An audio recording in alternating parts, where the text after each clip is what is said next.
air, tanah, api, dan udara. Selama ribuan tahun, keempat negara itu hidup dengan rukun. Kedamaian yang terwujud berkat adanya sosok Avatar, sang pengendali keempat elemen dan melindungi keseimbangan antar negara. Ketika Avatar meninggal, ia akan terlahir kembali di negara berikutnya. Dan semua itu terus berulang dalam siklus reinkarnasi. Semenjak Avatar terakhir yang berasal dari negara elemen api mati, kelahiran Avatar baru tak kunjung muncul. Oleh sebab itulah Raja Api memanfaatkan kesempatan ini untuk melancarkan serangan ke semua negara dan menaklukkan dunia. Di ibu kota negara api, kita diperlihatkan seorang pengendali elemen tanah sedang dikejar-kejar oleh para penjaga karena ia berhasil mencuri gulungan rahasia milik kerajaan negara api yang berisi tentang rencana negara api akan memulai perang ke negara dari elemen tanah. Naas aksi pelariannya tidak bertahan lama dikarenakan seluruh penjaga negara api turun untuk menangkapnya. Lantas pria tersebut pun memberikan gulungan rahasia kepada temannya dan mengorbankan diri untuk diserahkan langsung kepada Sozin, raja dari negara api. Setelah mengetahui rencana peperangan, kerajaan elemen tanah pasti akan menyiapkan pasukan di tiap perbatasan negara, serta meminta pertolongan dari negara elemen air dan udara untuk mengatasi peperangan tersebut bersama-sama. Akan tetapi, Sozin justru sengaja memanfaatkan kesempatan itu agar ia bisa langsung memusnahkan semua negara sekaligus dan menguasai setiap negara di era saat ini. Sozin kemudian menambahkan, tujuan ia menghancurkan setiap negara adalah untuk mencegah lahirnya sang Avatar yang belum teridentifikasi hingga saat ini, sebab hanya dialah satu-satunya orang yang bisa menghalangi rencananya. Oleh karena itu pun, tujuan pertama negara yang akan ia hancurkan adalah negara elemen udara. Kita beralih ke negara elemen udara, tepatnya berada pada kuil udara selatan. Terlihat seorang biksu muda bernama Eng yang merupakan pengendali udara terbaik di antara biksu lain di negara udara. Kebetulan seluruh biksu akan berkumpul di kuil udara selatan untuk merayakan festival komet besar bersama-sama. Eng pun ditugaskan membantu menyiapkan dan menyambut kedatangan para biksu tersebut. Di lain sisi, para dewan sedang berkumpul untuk membahas Eng yang sudah dicap sebagai Avatar selanjutnya. Namun, mereka belum memberitahukan kabar itu kepada Eng. Salah satu dewan lalu berpendapat jika ia tidak ingin menaruh beban tersebut kepada Eng, mengingat ia baru berumur 12 tahun. Banyak pelajaran, tanggung jawab, serta pengorbanan sebagai Avatar yang belum Eng dapat. Akan tetapi, mengingat kabar mengenai penyerangan yang akan dilakukan negara api terhadap negara tanah, Eng harus menerima takdirnya sebagai Avatar guna menyeimbangkan setiap negara dan mencegah peperangan tersebut. Para dewan sepakat akan mengirim Eng demi memberikannya pelatihan pengendalian ke 3 elemen lain. Sebelum pergi, salah satu dewan menemui Eng di hadapan patung Avatar sebelumnya dan memberitahu jika sejak lahir Eng sudah menjadi reinkarnasi Avatar sebelumnya. Eng diminta pergi melakukan perjalanan yang panjang demi mengasah kekuatannya, mempelajari seluruh elemen dan mengambil tanggung jawab yang besar sebagai Avatar demi mencegah peperangan dari negara api. Namun semenjak mengetahui takdirnya, hari-hari yang Eng jalani mulai berubah. Ia menemui apa si banteng terbang untuk sekadar mengeluarkan isi hati. Eng tidak ingin menjadi Avatar. Dia bersedia bertukar takdir dengan seseorang agar bisa kembali menjalani hari-hari normalnya, bermain, memakan pisang, mengendarai bola udara, dan terbang mengelilingi kuil.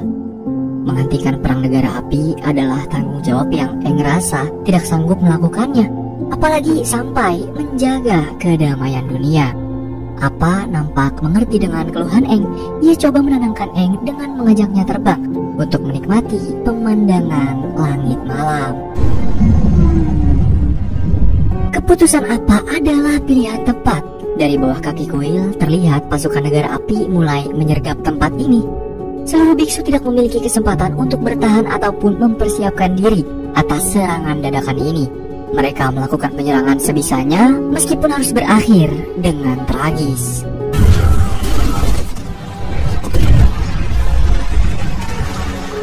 Sementara itu, Eng tiba-tiba memiliki firasat gak enak dan meminta apa untuk membawanya kembali pulang. Namun di tengah perjalanan, mereka berdua ditelan oleh gelombang besar. Dan beberapa saat setelah kehilangan kesadaran, mata juga tato di tubuh Eng tiba-tiba bersinar. Lalu tubuhnya mulai bergerak seakan dalam penguasaan orang lain guna membekukan area di sekitarnya. 100 tahun kemudian, Katara yang berasal dari negara air secara sembunyi-sembunyi melatih kemampuan pengendalian elemen airnya. Namun Katara dan kakaknya yang bernama Sokka tidak tinggal di kerajaan air, melainkan di Teluk yang merupakan tempat bagi orang-orang negara air tanpa kemampuan pengendalian. Meski begitu, Katara tidak pernah putus asa. Dia adalah satu-satunya pengendali elemen air di dalam keluarganya, dan Katara tidak ingin menyia-nyiakan kemampuannya. Hari ini, Sokka mengajak Katara mencari ikan di sekitaran teluk. Sokka sempat menyinggung kebiasaan Katara yang melatih kemampuan pengendaliannya, dan ia juga memperingatkannya agar tidak menunjukkan kemampuan itu kepada siapapun. Alasan Sokka melarang Katara karena ia tidak ingin adiknya mendapat masalah, sebab pengendali api akan datang untuk menghabisi sukunya kalau mereka ketahuan menyembunyikan pengendali air. Di tengah pencarian, tiba-tiba muncul arus misterius yang menarik mereka sampai ke sebuah tumpukan es. Katara lalu menyadari ada yang aneh dengan gumpalan es di hadapannya. Saat Katara coba menarik perahu yang ia tumpangi, gumpalan es tersebut mulai retak hingga meledak, mengeluarkan energi murni yang berhasil diketahui oleh Zuko, cucu Raja Negara Api terdahulu, yang saat ini sedang berlayar di dekat wilayah tersebut. Takdir mempertemukan mereka bertiga. Eng berhasil selamat berkat gumpalan es tersebut dan menghanyutkannya hingga ke sini. Katara kemudian berinisiatif membawa Eng pulang untuk diobati. Kemudian salah satu tetua menyadari kalau bocah ini adalah pengendali udara terakhir yang berhasil selamat semenjak pemusnahan massal yang dilakukan oleh negara api. Sementara itu, Zuko melaporkan cahaya yang ia lihat pada pamannya yang bernama Iroh dan meyakinkan beliau kalau cahaya tersebut berasal dari kekuatan Avatar. Selama 3 tahun terakhir, ia sangat berhasrat menangkap Avatar dan mengerahkan segala cara demi mendapatkannya. Semua upaya Zuko dia lakukan sebab Ozai, ayahnya sendiri sekaligus Raja Negara Api saat ini, mengasingkan Zuko dan memaksanya mencari keberadaan Avatar jika ingin kembali ke Negara Api.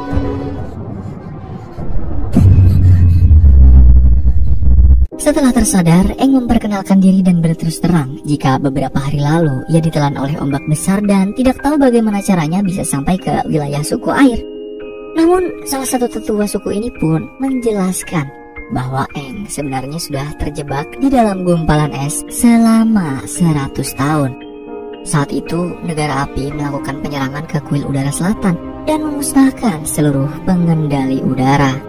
Mereka kemudian meneruskan penyerangan ke setiap negara dan memburu para pengendali elemen dari setiap negara. Eng adalah pengendali udara terakhir. Siklus reinkarnasi kehidupan Avatar ada di dalam dirinya. Hanya dialah yang mampu menghentikan kekejaman negara api yang sedang membabi buta. Sontak, kenyataan itu membuat Eng menyesal karena telah meninggalkan kuil. Tapi baiknya Eng bisa selamat dan tetap hidup hingga saat ini. Katara kemudian coba menenangkan Eng dengan berkata kalau semua pengendali air terus melawan dan negara tanah masih berdiri kokoh hingga saat ini. Kedatangan kapal negara api membuat geger semua orang yang ada di teluk. Sokka coba menahan Zuko dengan mengajaknya duel one by one, tetapi naas kemampuan Sokka tidak sebanding dengan Zuko. Eng yang takut Sokka mendapatkan luka serius coba menolongnya, meskipun membuat dirinya sendiri berada dalam bahaya. Melihat kondisi yang bisa menyebabkan banyak korban, Eng kemudian memilih mau menuruti kemauan Zuko agar dibawa untuk diserahkan ke Raja Api Ozai. Sesampainya di dalam kapal, Iroh coba bertegur sapa dengan Eng dan mengaku kalau ia begitu terkejut setelah menyadari jika rupa Avatar tidaklah seperti yang ia bayangkan. Namun meski begitu, beliau tetap menaruh rasa hormat kepada Eng. Setelah sedikit berbicara, diam-diam Eng mengambil kunci borgol dari penjaga. Kemudian menyelinap keluar hingga sampai ke kamar pribadi Zuko. Dan di sini ia mendapatkan gambar para avatar terdahulu dan menyimpannya. Naas aksi Eng tidak bertahan lama. Zuko berhasil memergokinya lalu meminta para penjaga untuk menangkap Eng kembali. Tidak peduli meskipun ia harus terluka. Beruntung, Eng berhasil ditangkap oleh Sokka bersama Katara. Mereka menggunakan apa dan memutuskan untuk terbang menyelamatkan Eng. Zuko masih coba menembak apa dengan apinya. Beruntung Katara berhasil mengeluarkan potensi kemampuan pengendalian airnya untuk menahan itu semua. Petualangan mereka bertiga dimulai dari sini. Pertama-tama, Eng berencana mengajak Katara dan Sokka mampir ke kuil udara selatan demi memastikan kondisi tempat tersebut. Sungguh terlihat bekas pertempuran dan bakaran api di mana-mana yang masih menyisakan duka dalam bagi Eng. Meski sudah terlambat 100 tahun, namun bagi Eng semua kejadian ini baru berakhir kemarin. Eng terus berkeliling ke setiap tempat sampai akhirnya menemukan jasad salah satu dewa yang sudah Eng anggap sebagai ayahnya sendiri hangus terbakar. Kemarahan di dalam diri Eng muncul. Tato dan matanya kembali bersinar hingga menyebabkan kekacauan di mana-mana.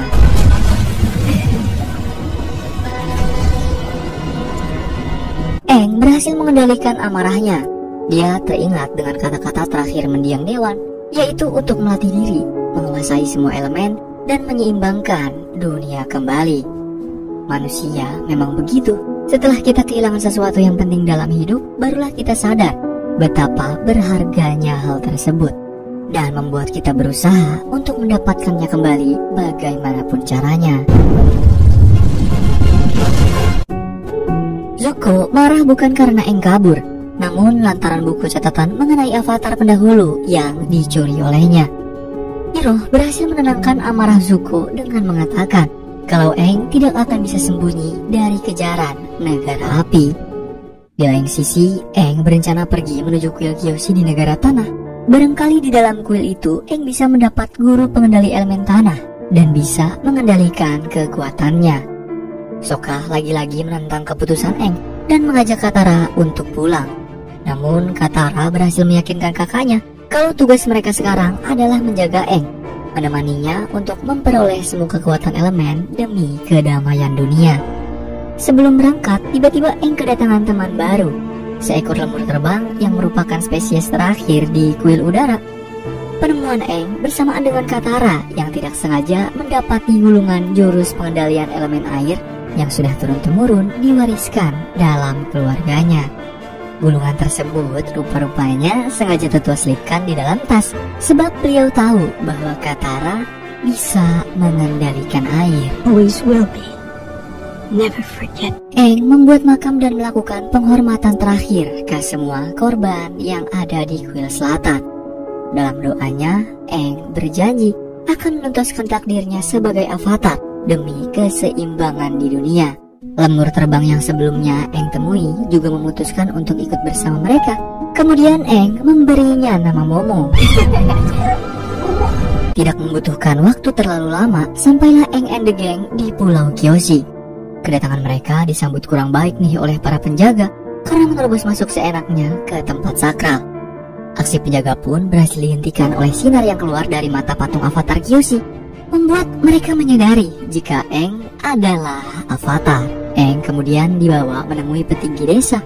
Ia menjelaskan kedatangannya bukanlah untuk mengusik kehidupan para warga di sini, melainkan mencari guru elemen tanah serta menemui arwah avatar Kyoshi di dalam kuil.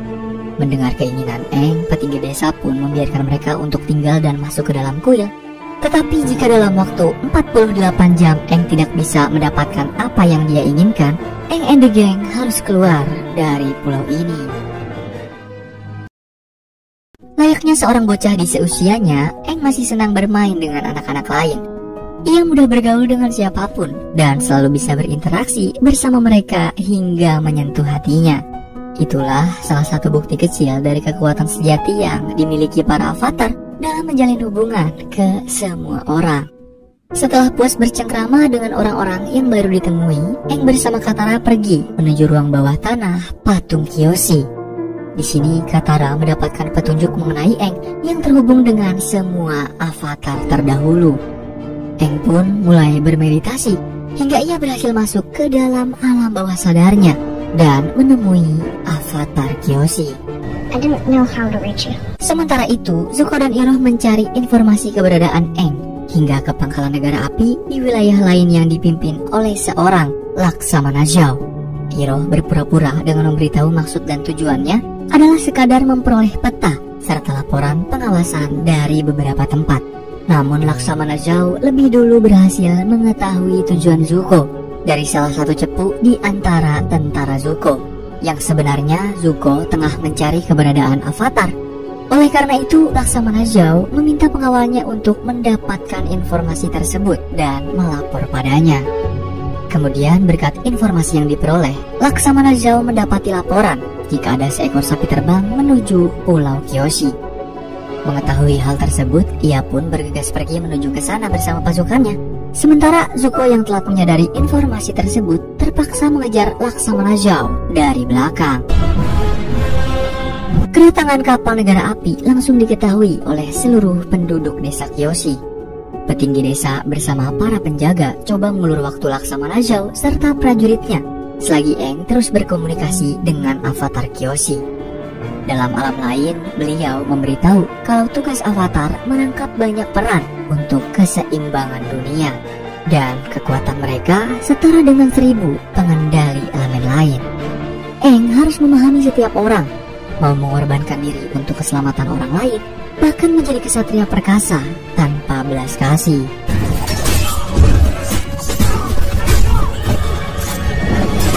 Tidak lama kemudian, Zuko berhasil menyusul Laksamana Zhao dan lebih dulu mendapati lokasi Aang bersama Katara berada di hadapan patung avatar Kyoshi.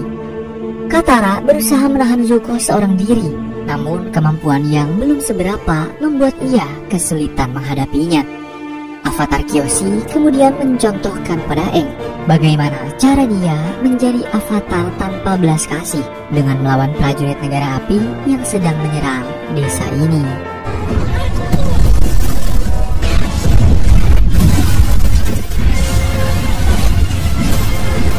Aksi avatar Kyoshi menggunakan tubuh Aang berhasil memukul mundur semua prajurit negara api. Aang menyadari kalau ini semua adalah kesalahannya. Namun petinggi desa justru merasa beruntung karena harapan semua orang akhirnya terwujud setelah mengetahui avatar telah kembali untuk menghentikan penyerangan negara api. Waduh, merinding coy. Aang and the gang tidak bisa berlama-lama lagi di desa ini. Sebelum pergi, salah satu penjaga desa membasahi bibir Sokka dan menitipkan kipas kepadanya agar ia selalu ingat dengan dirinya. Sesuai arahan dari avatar Kyoshi, perjalanan selanjutnya adalah pergi ke negara air di wilayah utara dan mengunjungi kuil avatar demi memberitahu avatar pendahulu.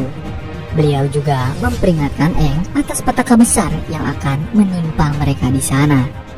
Sekembalinya ke atas kapal, Zuko meminta Laksamana Zhao agar mau merahasiakan tentang kemunculan avatar dari siapapun dan melakukan pencarian hanya bersama prajuritnya.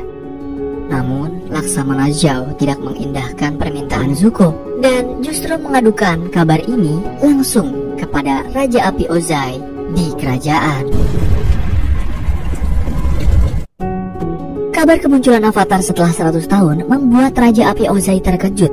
Ia juga memberitahukan keberhasilan Zuko mencari keberadaan avatar kepada Azula, adik perempuan Zuko. Sebagai seorang anak yang mengabdi setia kepada ayahnya, Sang Raja Api Ozai, ia akan melakukan segala perintah beliau. Azula iri atas keberhasilan Zuko. Ia bahkan terang-terangan memberitahu kedua asisten pribadinya, Lee dan Onji, kalau ia tidak terima jika semua kesetiaannya, perjuangannya dan usahanya mendekati Raja Api Ozai hingga saat ini sia-sia hanya karena keberhasilan Zuko menemukan keberadaan avatar. Azula berencana akan merebut semua yang Zuko miliki, termasuk mengambil alih kerajaan dari Zuko sebagai sang pewaris tahta. Kemudian, langkah awal Azula untuk menghancurkan kerja keras Zuko adalah meminta laporan dari setiap perkembangan mengenai avatar dari Laksamana Zhao, dengan imbalan akan menaikkan jabatannya. Mind your loyalty and cooperation when the time comes for such. Di tempat berbeda, Katara terus melatih kemampuan pengendalian elemen airnya, bermodalkan gerakan jurus yang ada di dalam gulungan. Tidak lama kemudian, Zuko dan Momo datang membawa persediaan makanan untuk melanjutkan perjalanan mereka. Namun tiba-tiba Avatar mendapati seseorang sedang terbang mengendarai sebuah mesin. Nah, aksi yang orang itu lakukan membuat Aang penasaran dan mengira kalau dia adalah biksu dari kuil negara udara. Aang and the Gang terus mengikuti gerakannya sampai membawa mereka tiba di Omashu, negara elemen tanah. Namun untuk memasuki tempat ini tidaklah mudah, sebab banyak penjaga yang melarang orang dari negara lain untuk berkunjung jika tidak memiliki tujuan penting. Beruntung, paras cantik Katara berhasil memikat salah satu warga negara tanah bernama Jet yang bersedia membantu mereka untuk bisa melewati para penjaga. My brother-in-law would agree if he could speak. Setibanya di dalam, Aang bertemu dengan Theo, pengendara mesin terbang yang mereka kejar hingga sampai ke sini. Secara tiba-tiba, mereka dikejutkan oleh sebuah ledakan besar yang terjadi di salah satu rumah. Bapak Theo kemudian datang, membawa Theo serta Aang and the Gang pergi mengamankan diri di rumahnya. Di sini, Theo menjelaskan kalau ledakan itu mungkin saja disebabkan oleh mata-mata dari negara api, karena mereka tersebar di negara tanah ini. Tidak banyak tempat aman di kerajaan tanah Omashu. Kerajaan ini merupakan benteng pertahanan terakhir bagi rakyat biasa sepertinya. Theo dan ayah bisa bertahan selama ini dengan mengandalkan kemampuan ayah, yang merupakan penemu berbagai alat modern untuk dibagikan ke para bangsawan kerajaan. Theo lalu berterus terang jika ia mengetahui kalau Katara pengendali elemen air dan Aang merupakan pengendali elemen udara terakhir, yang berarti Aang adalah seorang avatar. Kedatangan Aang ke sini membuat harapan besar bagi negara tanah untuk bisa mengusir dan mengalahkan prajurit negara api.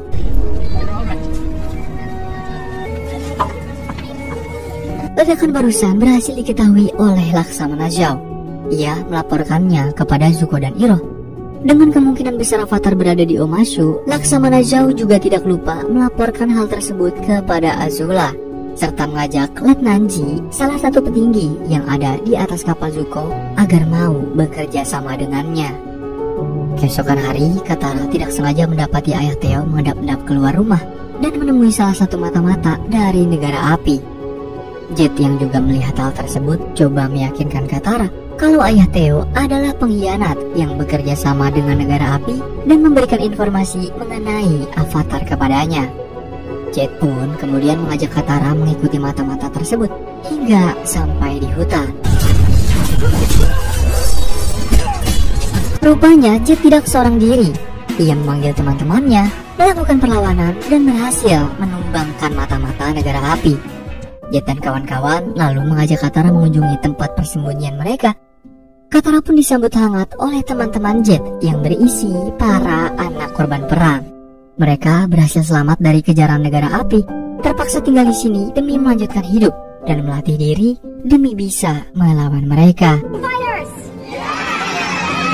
Di lain sisi, Aang bersama Theo terbang mengitari Omashu dan memasuki sebuah goa di lereng gunung. Setibanya di dalam, Aang mendapati beberapa gentong bom jeli serta baju karung yang pernah Jet berikan kepadanya saat memasuki Omashu. Bukti-bukti tersebut meyakinkan Aang kalau ledakan yang sebelumnya terjadi bukanlah ulah mata-mata negara api, melainkan perbuatan Jet yang disengaja. Ia sengaja pulang dengan membawa bom jeli dan memberitahu Sokka mengenai siapa pelaku pemboman kemarin. Tuduhan Aang terhadap Jet kemudian dibantah oleh Katara yang justru mencurigai ayah Theo lah sebagai pengkhianat negara tanah. Dan untuk membuktikan perkataannya, Katara berencana akan menemui ayah Theo yang saat ini dalam perjalanan menemui keluarga kerajaan guna memberikan alat penemuannya. Di tengah pengejaran, langkah kaki Katara ditahan oleh Jet dan kawan-kawan. Mereka berencana akan menukar koper alat penemuan milik ayah Theo, menggantinya dengan koper berisi bom guna membinasakan mereka yang sudah dianggap sebagai pengkhianat negara tanah. Keputusan Jet akhirnya membuat Katara sadar kalau tindakan Jet bisa membahayakan orang tidak bersalah. Ia pun kembali untuk memberitahu Aang dan Sokka, namun tidak menyadari jika Zuko bersama Iroh sudah berada di Omashu dan terus membuntutinya. Aang berencana menahan Zuko, sementara Katara dan Sokka pergi menyelamatkan Theo serta ayahnya. Sebelum bertarung, Iroh memperingatkan Zuko agar ia tidak menggunakan kemampuan pengendalian apinya karena takut tentara negara tanah bisa mengetahui keberadaan mereka.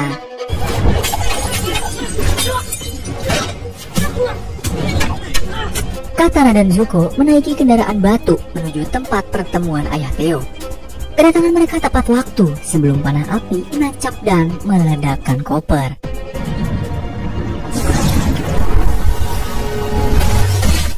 Kelincahan Aang membuat Zuko jengkel.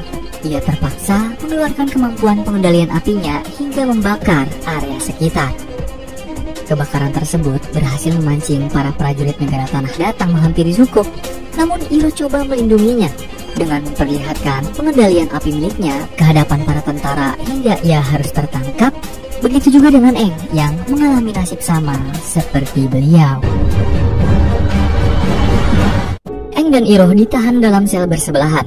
Iroh menjelaskan kalau prajurit negara tanah tidak pernah menaruh rasa kasihan terhadap tahanan mereka. Hah? Apa? Rasa kasihan? Apa negara api pernah menaruh rasa kasihan terhadap korban dari peperangan yang mereka buat?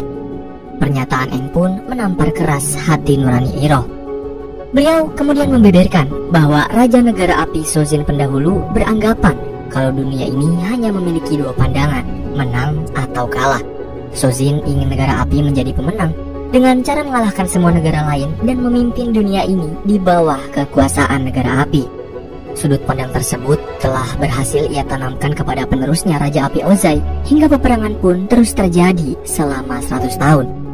Berbeda hal dengan Zuko, tujuan ia mengejar dan menangkap Aang bukanlah untuk menjadi seperti ayahnya atau memenangkan perang. Zuko hanya ingin mendapatkan kembali haknya sebagai pewaris tahta, membuktikan kehebatannya di hadapan Raja Api Ozai dan harga dirinya sebagai seorang pria. Di tengah pembicaraan, beberapa penjaga lalu datang membawa Iroh menuju kamp kerja paksa kerajaan tanah, sementara Aang dibawa menghadap Raja Kerajaan Tanah. Kita kembali sebentar ke 100 tahun silam, memperlihatkan Aang yang berada di Omashu sedang mengobrol dengan Bumi, teman sedari kecilnya. Bumi sendiri merupakan seorang anak yang memiliki kekuatan pengendalian tanah paling mahir di antara anak seusianya. Semakin ia tumbuh besar, semakin kuat juga kekuatan pengendalian Bumi, hingga dia pun dinobatkan sebagai raja dari negara tanah. Bumi menyambut hangat kedatangan Aang dengan menyuguhkannya berbagai jenis makanan. Tetapi sambutan ini bukanlah tujuan utamanya. Bumi mulai mengungkapkan keluhannya kepada Aang karena ia tertidur di dalam gumpalan es selama 100 tahun dan melewatkan peperangan. Di manakah Avatar saat dunia membutuhkannya? Bumi mengira kemampuan Aang masih sangatlah lemah. Oleh karena itu pun ia membawanya untuk melakukan uji coba dengan pertarungan. Di lain sisi, ayah Theo akhirnya berterus terang bahwa benar dia selama ini memang kaki tangannya negara api, menciptakan beberapa rancangan senjata untuk diberikan kepada mereka agar negara tanah ini bisa aman dan kehidupannya terus berlanjut dengan aman hingga saat ini. Mendengar kenyataan itu pun membuat Theo dan Sokka begitu kecewa. Namun mereka mengesampingkan itu semua, sebab untuk saat ini keselamatan Aang dan mengeluarkannya dari dalam penjara adalah hal yang utama. Ayah Tom tiba-tiba teringat dengan sebuah terowongan di bawah gunung yang bisa mengantar mereka sampai ke dalam penjara. Tetapi masalahnya terowongan tersebut dijaga oleh para roh. Dengan menerima semua konsekuensinya, Katara dan Sokka bersedia untuk masuk ke sana.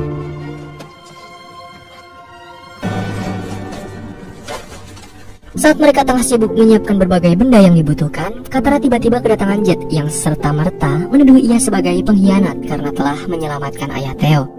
Katara coba menjelaskan dengan kepala dingin kalau apa yang Jet dan kawan-kawan lakukan adalah salah.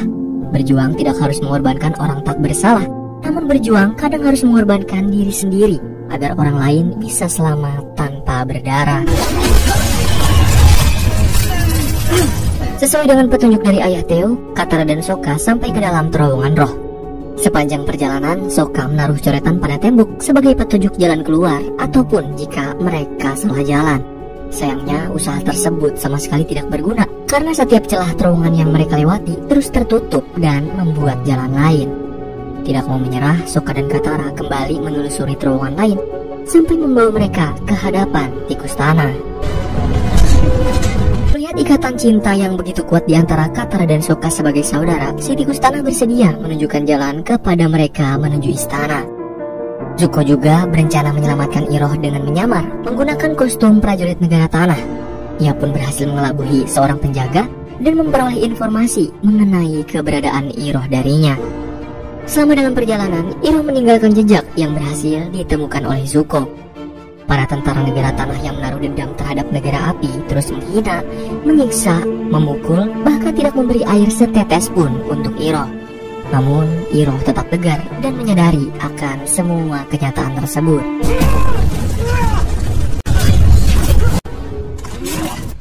To the death.